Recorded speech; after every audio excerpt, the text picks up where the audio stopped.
조용했습니다. 너무나 조용했습니다. 국제학교 대강당 500명이 넘는 관객이 앉아 있건만 침묵만이 흘렀습니다. 무대 위 11살 소녀가 마이크를 움켜쥔 채 얼어붙어 있었습니다. 안녕하세요. 저는 첫 문장도 제대로 끝내지 못한 채 아이는 그대로 멈춰 서 있었습니다. 관객석에서 아이들의 속삭임이 들려왔습니다. 왜 안 해? 떨고 있네. 부끄러워 죽겠다. 교사들이 당황한 눈빛으로 서로를 바라봤습니다.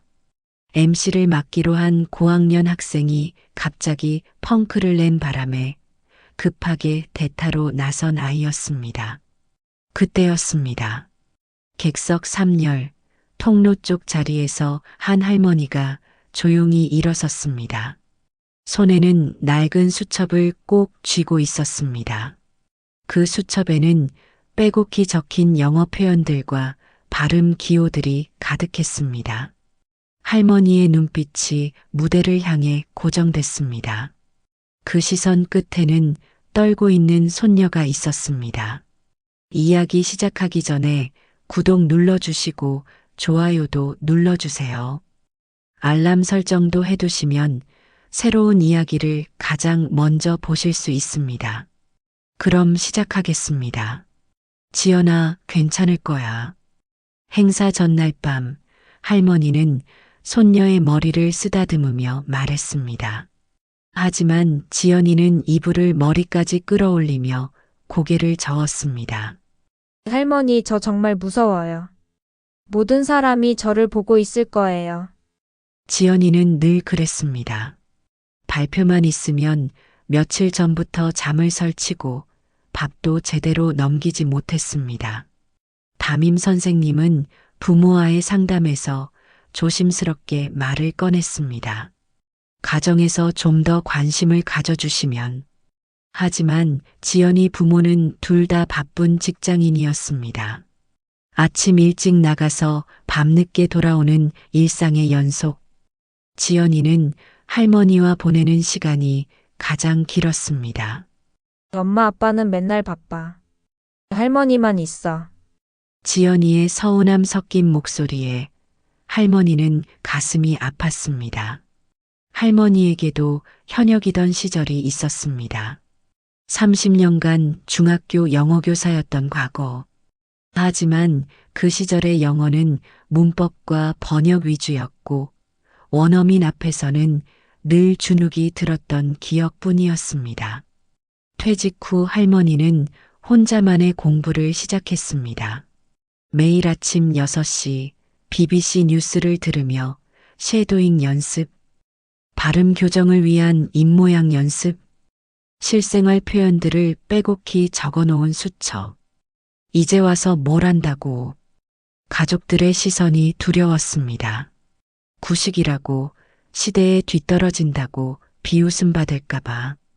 그래서 할머니는 입을 다물고 혼자서만 공부를 이어갔습니다. 선생님, 이 문장이 맞나요?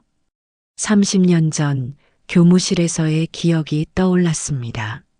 신규 원어민 교사가 건넨 간단한 질문에 할머니는 얼굴이 빨개지며 머뭇거렸습니다. 왜? I think, maybe. 그때의 어색함, 그 부끄러움이 아직도 생생했습니다. 할머니는 문법의 달인이었습니다. 현재 완료와 과거 완료의 차이, 가정법 과거와 가정법 과거 완료의 용법. 아이들에게 정확한 답을 가르치는 것에서는 최고였습니다. 하지만 막상 진짜 대화가 필요한 순간에는 말문이 막혔습니다.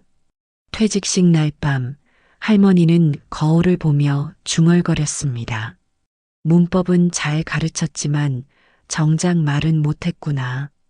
그날부터 할머니의 진짜 영어 공부가 시작됐습니다.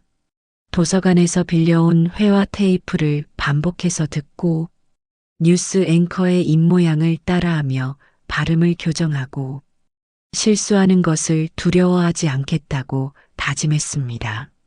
정답을 가르치는 교사에서 말문을 여는 코치로 할머니는 수첩에 이렇게 적어 놓았습니다. 퇴직 후 수많은 시간이 흘렀습니다. 이제 할머니는 영어 뉴스를 실시간으로 요약할 수 있었고 드라마 대사를 따라할 수 있을 정도가 되었습니다. 하지만 아직도 가족들 앞에서는 숨겨두고 있었습니다. 특히 지연이 앞에서는 더욱 조심스러웠습니다. 할머니가 나서면 부담스러워할 수도 있고, 하지만 지연이가 힘들어하는 모습을 볼 때마다 할머니의 마음은 무거워졌습니다. 할머니, 그런 식으로 하면 안 돼요. 리허설 전날 지연이는 할머니의 조언에 짜증을 냈습니다. 요즘 애들은 그런 식으로 안 해요. 할머니 방식은 너무 구식이야. 할머니가 제안한 원고 읽기 연습과 손짓 교정을 지연이는 거부했습니다. 난 자연스럽게 할 거예요. 암기하는 건 이상해 보여. 그러나 리허설 당일 지연이는 중간에 말을 잃었습니다. Our school is, 무대 위에서 멈춰선 지연이의 눈에 눈물이 맺혔습니다. 담임 선생님이 다가가려는 순간 할머니가 객석에서 조용히 일어났습니다. 지연아, 다시 시작해. 할머니가 입모양으로 전해준 신호였습니다. 다시 시작할게요. 우리 학교는 지연이는 할머니의 도움을 받고 다시 시작했습니다. 이번에는 끝까지 해낼 수 있었습니다. 무대를 내려온 지연이는 할머니에게 조용히 말했습니다. 할머니, 미안해요. 그리고 고마워요. 할머니는 지연이의 손을 잡으며 말했습니다. 브릿지 문장을 기억해. 실수해도 다시 시작할 수 있다는 걸. 그날 밤 지연이는 처음으로 할머니의 수첩을 들춰봤습니다. 빼곡히 적힌 표현들, 발음 기호들, 그리고 문장 연결 기법들. 할머니, 이거 언제 다 공부한 거예요? 매일 조금씩 10수년이 된 것 같네. 지연이의 눈이 커졌습니다. 할머니가 이렇게 열심히 공부하고 있었다는 걸 지금에서야 알게 됐습니다. 행사 당일 아침 비상사태가 터졌습니다. MC를 맡기로 한 6학년 학생이 독감으로 결석했습니다. 담임 선생님의 다급한 목소리에 지연이는 얼굴이 하얗게 질렸습니다. 지연이가 대신 해주면 안 될까요? 어제 리허설도 잘했는데 준비된 발표도 아니고 즉흥적인 MC 진행. 지연이에게는 너무 큰 부담이었습니다. 할머니, 저 못해요. 하지만 할 수 없었습니다. 다른 대안이 없었고 행사는 시작되어야 했습니다. 무대에 오른 지연이 500명이 넘는 관객들의 시선이 한 곳으로 집중됐습니다. 안녕하세요, 저는. 그리고 그대로 멈췄습니다. 준비하지 않은 상황, 예상치 못한 압박. 지연이의 머릿속이 하얗게 비워졌습니다. 관객석에서 수군거림이 들려왔습니다. 왜 안 하지? 진행이 늦어지네. 부끄럽겠다. 교사들이 당황스러운 표정으로 서로를 바라봤습니다. 학부모들도 걱정스러운 눈빛을 보냈습니다. 그때 할머니가 일어났습니다. 통로 쪽 자리에서 조용히 수첩을 들어올리며 지연이에게 눈짓을 보냈습니다. 할머니의 입모양을 읽은 지연이 간단한 이야기부터 시작할게요. 할머니가 가르쳐준 재시작 표현이었습니다. 간단한 이야기부터 시작할게요. 오늘은 우리의 재능을 함께 축하하는 날입니다. 무대의 분위기가 바뀌기 시작했습니다. 지연이의 목소리에 자신감이 돌아왔고 관객들도 집중하기 시작했습니다. 오늘 함께 해주신 모든 분께 감사합니다. 멋진 장기자랑을 시작하겠습니다. 지연이는 끝까지 MC를 해냈습니다. 처음에는 할머니의 신호에 의존했지만 점차 스스로의 리듬을 찾아갔습니다. 다음 순서는 4학년 합창단의 세계는 하나 합창입니다. 매 순간 자연스럽게 다음 순서를 진행하고 관객들과 소통했습니다. 마지막 순서까지 마친 후 지연이는 인사를 했습니다. 오늘 모두가 특별한 것을 나누어 주셨습니다. 함께 해주신 관객 여러분 정말 감사합니다. 우렁찬 박수가 터져 나왔습니다. 학부모들이 기립박수를 보냈고 교사들도 놀란 표정으로 박수를 쳤습니다. 무대에서 내려온 지연이는 곧장 할머니에게 달려왔습니다. 할머니. 할머니가 날 살렸어요. 눈물을 흘리는 지연이를 할머니는 꼭 안았습니다. 아니야, 지연아. 넌 이미 혼자 해낸 거야. 난 다리만 놔줬을 뿐이야. 하지만 할머니가 없었다면 처음에만 도움을 받았잖아. 나머지는 모두 내가 한 거야. 지연이의 자존감이 새롭게 세워지는 순간이었습니다. 자신도 해낼 수 있다는 것을, 실패해도 다시 시작할 수 있다는 것을 깨달았습니다. 담임 선생님이 다가왔습니다. 지연이 할머님, 정말 감사합니다. 지연이가 이렇게 훌륭하게 해낼 줄 몰랐어요. 다른 학부모들도 하나둘 다가와 인사를 했습니다. 어떻게 가르치셨어요? 비결이 뭔가요? 할머니는 겸손하게 고개를 저었지만 마음속으로는 뿌듯했습니다. 잠깐만요. 행사가 끝나갈 무렵 사회자가 마이크를 잡았습니다. 오늘 지연이를 도와주신 할머님에게 박수를 보내고 싶습니다. 관객들의 시선이 할머니에게 집중됐습니다. 박수가 터져 나왔고 누군가가 외쳤습니다. 할머님도 무대에서 한 말씀 해주세요. 그러세요, 할머님. 할머님 영어 실력을 보고 싶어요. 할머니는 당황했습니다. 이런 상황을 전혀 예상하지 못했던 것입니다. 지연이가 할머니의 손을 잡았습니다. 할머니, 올라가요. 할머니라면 할 수 있어요. 떨리는 마음으로 무대에 오른 할머니. 500명의 관객들이 조용히 기다리고 있었습니다. 마이크를 잡은 할머니는 잠시 망설였습니다. 하지만 그동안 매일 해오던 공부, 그리고 오늘 지연이를 도운 경험이 용기를 주었습니다. 할머니는 그동안 공부해온 대로 유창한 영어로 짧은 스피치를 시작했습니다. 안녕하세요, 여러분. 할머니의 목소리는 또렷하고 당당했습니다. 저는 지연이 할머니 김영희입니다. 관객들이 집중하기 시작했습니다. 저는 30년간 영어교사였습니다. 하지만 고백할 게 있어요.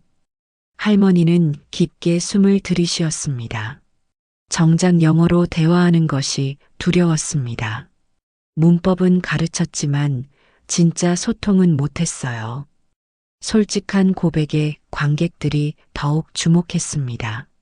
퇴직 후에 결심했습니다. 퇴직 이후에도 매일 저를 위한 영어 공부를 했어요. 가르치기 위해서가 아니라 진짜로 말하기 위해서요. 할머니의 말은 진심이 담겨 있었습니다. 오늘 손녀에게서 중요한 걸 배웠습니다. 배움은 끝이 없다는 것을, 그리고 용기를 내는데 늦은 때는 없다는 것을요. 우렁찬 박수가 터져 나왔습니다. 기립박수를 보내는 관객들, 감탄하는 교사들, 그리고 자랑스러운 눈빛으로 할머니를 바라보는 지연이. 할머니는 박수를 받으며 계속 말했습니다. 배움에는 나이가 없습니다. 용기가 있을 뿐이에요. 관객석의 학생들이 할머니의 말에 귀를 기울였습니다. 오늘 제 손녀는 제게 가르쳐 주었습니다. 실수는 실패가 아니라 디딤돌이라는 것을요. 할머니는 지연이를 바라보며 말했습니다. 손녀는 두려웠지만 포기하지 않았습니다. 다시 시작했어요. 그것이 진정한 용기입니다. 학부모들 사이에서 감탄이 터져 나왔습니다. 몇몇 학부모들은 눈시울을 붉혔습니다. 우리가 두려워해야 할 것은 실수가 아닙니다. 포기해요. 한 학생이 손을 들었습니다. 할머님, 저도 영어 발표 때문에 너무 무서워요. 어떻게 해야 해요? 할머니는 따뜻하게 미소 지었습니다. 작은 것부터 시작하세요. 매일 조금씩 연습하고요. 그리고 기억하세요. 모든 사람이 실수를 해요. 선생님도요. 학생들이 웃음을 터뜨렸습니다. 지연이가 무대로 올라왔습니다. 할머니, 다음 행사 때는 제가 더 잘할 수 있을 것 같아요. 진행도 맡고 싶어요. 할머니는 지연이를 안으며 말했습니다. 넌 이미 별이야, 우리 지연아. 이제 더 밝게 빛날 준비가 됐어. 관객들이 다시 한번 뜨거운 박수를 보냈습니다. 행사가 끝난 후 여러 학부모들이 할머니에게 다가왔습니다. 어떻게 공부하셨는지 알려주세요. 저희 아이도 도와주실 수 있나요? 정말 존경스럽습니다. 할머니는 겸손하게 답했습니다. 배움의 늦은 때란 없습니다. 시작이 반이에요. 집으로 돌아가는 길, 지연이가 말했습니다. 할머니, 저 이제 발표가 무섭지 않아요. 실수해도 다시 시작하면 되니까. 할머니는 지연이의 손을 꼭 잡았습니다. 그래, 지연아. 그게 바로 배움의 시작이야. 그날 밤 할머니는 수첩에 새로운 문장을 적었습니다. 오늘 나는 영웅이 되었다. 완벽해서가 아니라 용기를 내서 작은 씨앗이 심어졌습니다. 세대를 넘어선 배움의 씨앗이, 그리고 그 씨앗은 용기라는 이름의 영웅을 만들어냈습니다. 영웅이 되는데 늦은 때란 없다. 이야기가 좋으셨다면 구독과 좋아요 눌러주세요. 감사합니다.